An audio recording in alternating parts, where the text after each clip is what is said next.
ഉത്തരവാദിത്തം എന്താണെന്ന് നിങ്ങൾ പറഞ്ഞു തരും. എം പിക്ക് വല്ല എക്സിക്യൂട്ടീവ് അതോറിറ്റി ഉണ്ടോ? ആ വായി നോക്കി അവിടെ നിൽപ്പുണ്ട്.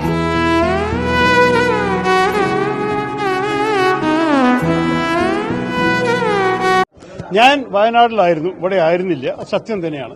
എനിക്ക് തിരിച്ചെഴുതി ഇങ്ങനെ ഒരു ട്രാജഡി സംഭവിക്കും സത്യത്തില് ആരും വിചാരിച്ചില്ല. സംഭവിച്ചപ്പോൾ വരാനുള്ള സമയമുണ്ടായിരുന്നു. അടുത്ത ദിവസം KPCC മീറ്റിംഗുമായിരുന്നു. ഞാൻ വന്നില്ല. ഞാൻ ജനിക്കണെങ്കിൽ ആളെ പോലെയൊക്കെ ജനിക്കണം. പേരൊക്കെ തന്നെ കണ്ടോ, എന്നെ റിച്ചല്ലേ. ഉടനെ ഇടപെട്ടു, ആൾക്കാരെ വിളിച്ചു, ഞാൻ പോസ്റ്റ് ഇട്ടു 2 തവണ. ഒന്ന് ആദ്യ ദിവസം, ഒന്ന് രണ്ടാമത്തെ ദിവസം. അത് ഭയങ്കരം തന്നെ. എനിക്ക് വേർപ്പിന്റെ അസുഖമുണ്ട്. എന്തെങ്കിലും ഒരു പണിയെടുത്ത അപ്പം വേർക്കും. അതിന്റെ ബോഡി കിട്ടിയ ശേഷം അതിനും കാട്ടി ചെയ്യാൻ ഒരു MP ക്ക് ഒരു അവകാശവും ഇല്ല. ഇതിന് ഇങ്ങനെ പോലെ പേടിത്തൊണ്ടനായ ഒരു മനുഷ്യൻ ഭൂലോകത്തില്ല. കുഴിമടിയാൻ ഈ കാര്യത്തിൽ നിങ്ങൾ പറയൂ, വേറെ എന്താണ് എന്റെ MP യുടെ ഉത്തരവാദിത്വം?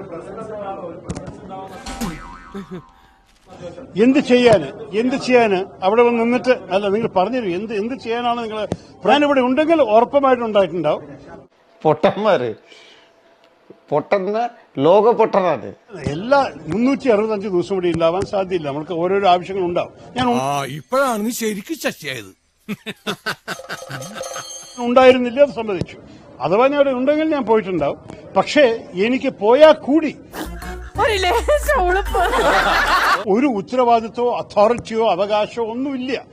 MP യുടെ എക്സിക്യൂട്ടീവ് അതോറിറ്റി എന്താണ് നിങ്ങൾ എന്നെ ചൂണ്ടിക്കാണി? ഞാൻ ആളൊരു തട്ടിപ്പ് വെട്ടിപ്പ് വീരനാണെന്ന് നേരത്തെ എനിക്ക് മനസ്സിലായി. എന്നെ ട്രോൾ ചെയ്യാൻ പലരും നിൽക്കുന്നതിന് എനിക്കറിയാം. എനിക്കൊരു പ്രശ്നമില്ല. ഞാൻ അതൊക്കെ കേൾക്കാൻ തയ്യാറാണ്. പക്ഷേ എന്റെ ഏത് ഉത്തരവാദിത്വം, ഏത് അവകാശവും ഞാൻ പൂർത്തിയായിട്ട് എന്നെ റെസ്പോൺസിബിലിറ്റിയോട് ചെയ്യാൻ റിസ്ക് എടുക്കണം മിസ്റ്റർ. ഒരുപാട് പരിശീലനം കിട്ടിയ പട്ടിയല്ലേ ഇയാള്. ഏറെ ഒരു വ്യക്തിയാണ് ഞാൻ. ഇതില് എനിക്ക് അൺഫോർച്ചുനേറ്റ്ലി ഒരു അവകാശമില്ല. ഞാൻ കൂടുതൽ ഡെക്കറേഷൻ ഒന്നും വേണം. കമൽനാഥിനെ കണ്ടിട്ട് 3 കോടി രൂപ വെറും മാലിന്യ പ്രശ്നങ്ങൾ തിരുവനന്തപുരത്ത് വേണ്ടി മാത്രം കൊണ്ടുവന്നു. അത് ഞങ്ങൾ ആരും അറിഞ്ഞില്ല. എനിക്കൊരു പാഠം പറഞ്ഞു. MP ക്ക് ഇതിൽ അവകാശമില്ല. നിങ്ങൾ എന്ത് ചെയ്താലും അവര് നിങ്ങളെ തടുക്കും. അപ്പോ അഭിപ്രായത്തിൽ നിങ്ങൾ ചൂണ്ടിക്കാണിക്കും. ഞാൻ ഇവിടെ വന്നിട്ട് എന്താ ചെയ്യേണ്ടത്? ഞാൻ വെറുതെ വന്നിട്ട് നാടകം കാണിക്കാൻ വിശ്വസിക്കുന്ന ഒരു രാഷ്ട്രീയക്കാരനല്ല. അത്ര വലിയ ബന്ധങ്ങളിലേക്ക് പോണോ ശിവൻകുട്ടി? റേഷൻ കട മറന്ന് മണ്ണെണ്ണ വാങ്ങണോ? അല്ല, എനിക്കും അവിടെ വന്നിട്ട് നിങ്ങൾ എല്ലാവരും മുമ്പിൽ നിന്നിട്ട് പല കാര്യങ്ങൾ പറയാം. പക്ഷെ അതുകൊണ്ട് വല്ല ഈ മനുഷ്യന്റെ ജീവിതം രക്ഷപ്പെട്ടിട്ടുണ്ടാവുമോ? എടാ നിനക്ക് വേറെ പണിയില്ലേ? എന്റെ സൽവാനം കേട്ട് വർത്താൻ പറഞ്ഞിരിക്കാൻ? അടിപൊളി എന്താ